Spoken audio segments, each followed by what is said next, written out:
ഇത് നമ്മളിപ്പോൾ കോടതിയും നിയമത്തെയൊക്കെ ബഹുമാനിക്കും ഒക്കെ ചെയ്യുന്ന ആൾക്കാരല്ലേ നമ്മളെല്ലാവരും. നിങ്ങൾക്ക് എല്ലാവർക്കും അറിയാം, ഞാൻ വലിയ സംഭവമായിട്ട് പറയുമോ അത് ആധികാരികമായിട്ട് പറയാൻ പറ്റിയ ഒരാളൊന്നുമല്ല. ഞാൻ അമ്മയിലെ സാധാരണ ഒരു അംഗമാണ്. ഞാൻ ഒരുപാട് സിനിമ ചെയ്ത് ഭയങ്കര കോടി ഇതായിട്ട് നിൽക്കുന്ന ഒരാളും അല്ല. ഒരു സാധാരണ ഒരാളെന്നുള്ള നിലയിൽ ഒരു കോടതിയിൽ നിന്നൊരു ഉത്തരവ് വന്നു കഴിഞ്ഞാൽ അതിനെ മാനിക്കുക. അപ്പോൾ അവർക്ക് ഭരിക്കാമെന്ന് കോടതി പറഞ്ഞിട്ടുണ്ടെങ്കിൽ നമ്മൾ അതിനൊപ്പം നിൽക്കണം, അത്രയേ ഉള്ളൂ. അല്ലാതെ അതിനെതിരെ ഇനിയും ഓരോ പ്രശ്നങ്ങൾ ഉണ്ടാക്കി സംസാരിച്ച് ഒരു അമ്മ എന്ന് പറയുന്ന സംഘടനയുടെ പേര് കളയാൻ ഇനി ആരും ശ്രമിക്കാതിരിക്കുക. അതിനെതിരെ ഇനി നടപടി എടുക്കണം. ഒരു വാക്ക് പോലും അമ്മയെക്കുറിച്ച് ഇനി ഇതുപോലുള്ള കാര്യങ്ങൾ സംസാരിക്കാതിരിക്കാനുള്ള നടപടിയാണ് ഇനി വേണ്ടത്. കോടതി ഉത്തരവ് നമ്മൾ മാനിച്ചല്ലേ പറ്റൂ. അപ്പോൾ ഈ പറഞ്ഞ പോലെ ഞാനാണെങ്കിൽ പോലും ഇന്നിപ്പോൾ ഇത്രയും നിങ്ങൾ പറഞ്ഞുകൊണ്ട് ജസ്റ്റ് ഇതിനെക്കുറിച്ച് സങ്കടം വന്നിട്ട് വന്നു നിന്നതാണ്. വേറെ എപ്പോഴും ഞാൻ പറയുന്ന പോലെ തന്നെ അമ്മയെ ആശ്രയിച്ച് ഈ 5000 രൂപയും ഈ മരുന്നുകളും മേടിച്ച് 10-200 പേര് ഒന്നും സംസാരിക്കാൻ പറ്റാതെ അമ്മയ്ക്കകത്തിരിക്കുന്ന കാഴ്ച കണ്ട ആളാണ് ഞാൻ. അതുകൊണ്ട് പറയാണ്, ഇതെല്ലാം നിർത്തിയിട്ട് ഇതിനേക്കാൾ അമ്മ എന്ന് പറഞ്ഞാൽ ആ സംഘടനയ്ക്കകത്ത് ഒരുപാട് പ്രഗത്ഭരായ ആൾക്കാരുണ്ട്. സംസാരിക്കാനും എന്ത് ചെയ്യണമെന്ന് ആലോചിച്ച് ചെയ്യാനും പറ്റിയ ആൾക്കാരുണ്ട്. അവർക്ക് കുറച്ച് സമയം കൊടുക്കുക. സമയം കൊടുത്ത് ശ്വേത എന്ന് പറയുന്നൊരു വ്യക്തിയെ ആരോപിച്ചിരിക്കുന്ന കണക്ക് എന്ന് പറയുമ്പോൾ ഞാൻ ഇപ്പോഴും പറയുകയാണ്, ഒരു ഓഡിറ്ററും ഒരു അക്കൗണ്ടൻറ്റും ഉണ്ട്. ഇത് ഞാൻ പറയുന്നത് എനിക്ക് എൻ്റെ വലിയ അറിവോ ഞാൻ വലിയ പഠിപ്പോ വിജ്ഞാനമുള്ള ആളൊന്നുമല്ല. ഞാൻ എപ്പോഴും പറയുന്ന പോലെ തന്നെ എന്തൊക്കെ ആൾക്കാർ ഇപ്പോൾ എന്നെക്കുറിച്ച് പറയുന്നുണ്ട്. പക്ഷെ എനിക്ക് പറയാനുള്ള നിലപാട് ഞാൻ പറഞ്ഞിരിക്കും. അതിന് ജനങ്ങൾ എന്ത് തിരിച്ചു പറഞ്ഞാലും PRO വർക്ക് ചെയ്താലും എനിക്ക് കുഴപ്പമില്ല. ഒരു ശ്വേതയ്ക്ക് വന്നിരിക്കുന്ന കണക്കിൻ്റെ പ്രശ്നം ഈ ഓഡിറ്റർക്കും അക്കൗണ്ടിനും അറിയാവുന്ന കാര്യമാണ്. അപ്പോൾ എന്ത് ചെയ്യണമായിരുന്നു? ഒരു 3 മാസത്തേക്കോ ജനറൽ ബോഡി മാറ്റി വെച്ചിട്ട് ഇവർ പറയണമായിരുന്നു, ഇപ്പം നിങ്ങൾ ജനറൽ ബോഡി വെച്ചാൽ അത് പാസ്സാവില്ല. അവർക്കറിയാലോ. എന്തായാലും ഞാൻ പറഞ്ഞില്ല, ഞാനൊരു ഇത്ര അറിവ് എനിക്ക് വന്നത് ഞാനൊരു ഫ്ലാറ്റിൻ്റെ സെക്രട്ടറി ആയിരുന്നുകൊണ്ട് ആ നിയമവും ഈ നിയമമൊക്കെ ഒന്ന് തന്നെയാണ്, അല്ലാതെ വേറെ പുതിയ നിയമങ്ങളൊന്നുമല്ല. അത്രയും സമയം അവർക്ക് കൊടുക്കണം എന്നുള്ള ഒരു അഭിപ്രായമാണ് എനിക്കുള്ളത്. അല്ലാതെ അമ്മയ്ക്കകത്തുള്ള എല്ലാവരും പറയും, അയ്യോ അമ്മയിലെ മക്കൾ, സഹോദരന്മാരെല്ലാവരുമാണ് ഈ കിടന്ന് ബഹളം വെച്ച് ഇത്രയും പ്രശ്നങ്ങൾ അവരെ കൊണ്ട് സംസാരിക്കാൻ പോലും. നിങ്ങൾക്ക് സംശയമുണ്ടെങ്കിൽ ഞാൻ ഒരിക്കലും അങ്ങനെയുള്ള കാര്യങ്ങൾ കണ്ടതുകൊണ്ട് പറയണതാണ്. നിങ്ങൾക്കറിയാമല്ലോ, ഞാൻ കണ്ടത് പറയാതെ വെറുതെ പറഞ്ഞു കഴിഞ്ഞാൽ ആ തെളിവ് മുഴുവൻ അതിനകത്തുണ്ട്. CCTV എല്ലായിടത്തും ഉണ്ട്. എടുത്ത് നോക്കിയാൽ നിങ്ങളൊന്ന് ആവശ്യപ്പെടൂ, അതൊന്ന് കണ്ടു നോക്കുക, എന്നിട്ട് നിങ്ങൾ സംസാരിക്കുക എന്താണ് അവിടെ നടന്നതെന്നുള്ളത്. അല്ലാതെ ഞാനൊരു പ്രിയങ്ക എന്ന് പറഞ്ഞ ഒരാളല്ല ഇതൊന്നും പറയാൻ. ഞാൻ ആരുമല്ല. അതിനേക്കാൾ വലിയ ആൾക്കാരാണ് അതിന് അമ്മയ്ക്കകത്തുള്ളത്. അവർ തീരുമാനിക്കട്ടെ. ഇനി ഇത്രയും ദിവസം ഉണ്ടല്ലോ ശ്വേതയ്ക്ക്, ഇനി തെളിയിക്കട്ടെ. ഒരു കള്ളത്തരം കാണിച്ചു എന്ന് പറയുകയാണെങ്കിൽ എങ്ങനെ പോയാലും അതിനൊരു തെളിവുണ്ടാവും. പിന്നെ ആരോപിച്ചിരിക്കുന്നത് എന്താ 2.5 കോടി അവിടുന്ന് ആരോ തരുമോ എന്താ പറഞ്ഞാൽ എനിക്ക് മനസ്സിലായില്ല ശരിക്കും. ഇവർ പറയണതാണ്. അതിൻ്റെ കാര്യം പറയുകയാണെങ്കിൽ അങ്ങനെ ഒരു ഫണ്ട് വന്നിട്ടുണ്ടെങ്കിൽ അതിനുള്ള തെളിവുണ്ടാവുമല്ലോ. ഈ അക്കൗണ്ട് വഴിയോ അല്ലെങ്കിൽ എങ്ങനെ വന്നാലും ഈ അമ്മയിലേക്ക് കൊണ്ടുവരികയാണെങ്കിൽ അമ്മയിൽ പൈസ കൊടുക്കുകയാണെങ്കിൽ അത് അക്കൗണ്ട് ത്രൂ ആണ് കൊടുക്കാൻ പറ്റുള്ളൂ.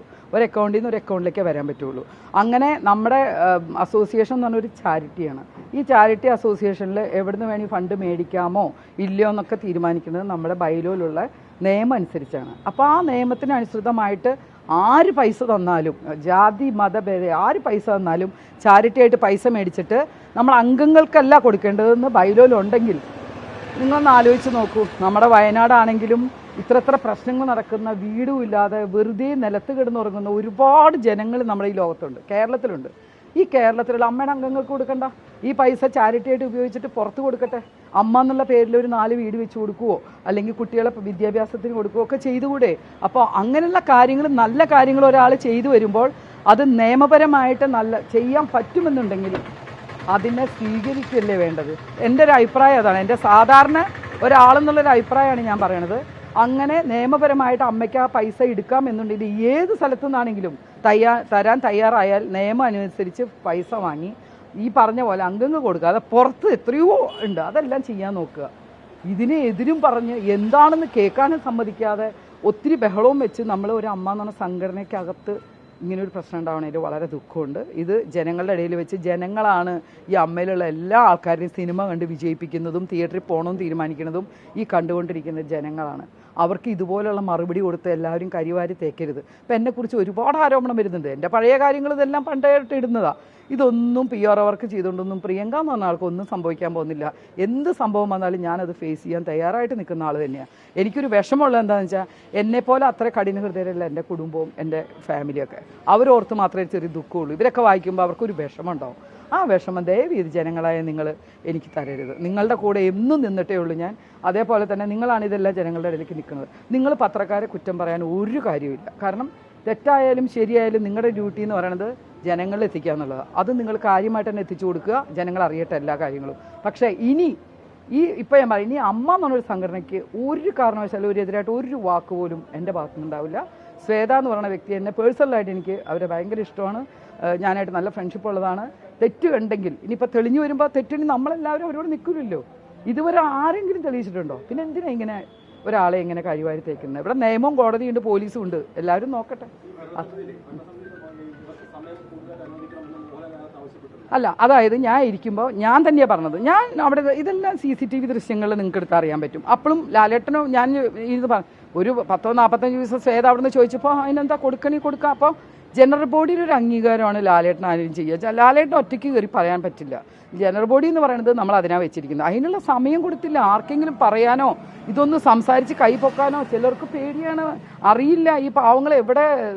ഞാൻ ചോട്ടെ, 2 തട്ട് നിൽക്കുന്നതാണ്. ഇതിൽ ഏതിലാണ് സപ്പോർട്ട് ചെയ്യേണ്ടതെന്ന് ഈ ഇരിക്കുന്ന പാവങ്ങളായ കുറേ പേർക്ക് അറിഞ്ഞൂടാ. എല്ലാവരും പറഞ്ഞ കൈ പൊക്കി, അവർ സമ്മതിച്ചു എന്ന്. CCTV എടുത്ത് നോക്കുക, അതിൽ എത്ര പേര് പൊക്കിയിട്ടുണ്ട്, എന്താണ് കാര്യം എന്നുള്ളത്. ഇതൊന്നുമല്ല ഇത്. നമ്മളാ ഒരു കൂട്ടായ്മ എന്നുള്ള സംഘടന എന്ന് പറയുമ്പോൾ എല്ലാവരും കൂടെ തീരുമാനിക്കണം.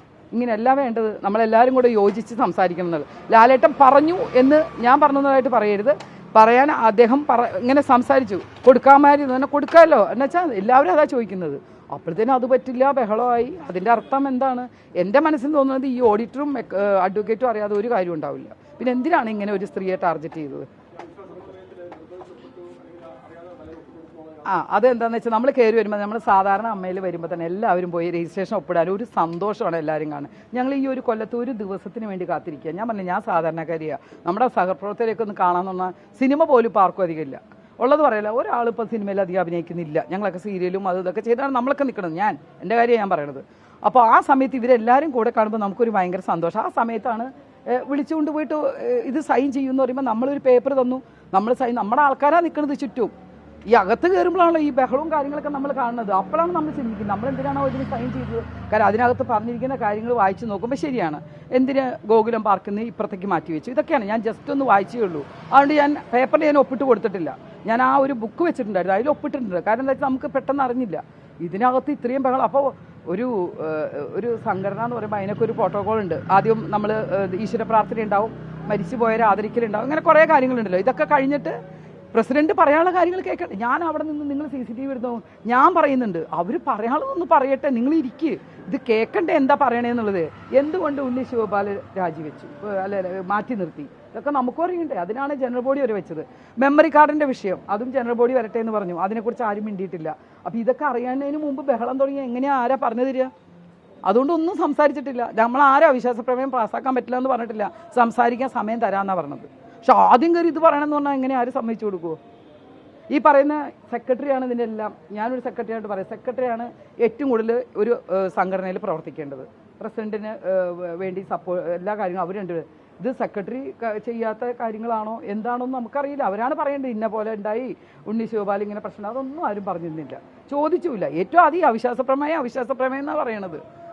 അപ്പോൾ ഇത് ഞാൻ പറയുകയാണെങ്കിൽ ഒരു സംഘടനയ്ക്കകത്ത് നിന്ന് സഹോദരന് തുല്യമാണ്, മകൾക്ക് തുല്യമാണ്, അമ്മയാണ്, മക്കളാണെന്നൊക്കെ പറയുന്നവർ ഇതുപോലെ ചെയ്യരുത്. ഇനിയും പുറത്തിറങ്ങി മാധ്യമങ്ങളോട് ഇപ്പോൾ കോടതി നിയമപരമായിട്ട് ഇരുത്തിയിരിക്കുന്ന ഒരാളെക്കുറിച്ച് ഇനിയും നമ്മൾ കുറ്റം പറയാൻ പാടില്ല. അത് തെറ്റാണ്. കാരണം കോടതിക്ക് നിയമലംഘനമാണ് നമ്മളിപ്പോൾ ചെയ്യണത്, അല്ലേ? കോടതി ഒന്നുമില്ലാതെ ഭരിച്ചോളാൻ പറയില്ലല്ലോ, കോടതിയെ മാനിക്കണ്ടേ. ഞാനൊക്കെ കോടതിയെ മാനിക്കുന്നു. ഞാൻ ശ്വേതയോടൊപ്പം തന്നെ നിൽക്കുന്നു ഇപ്പോഴും.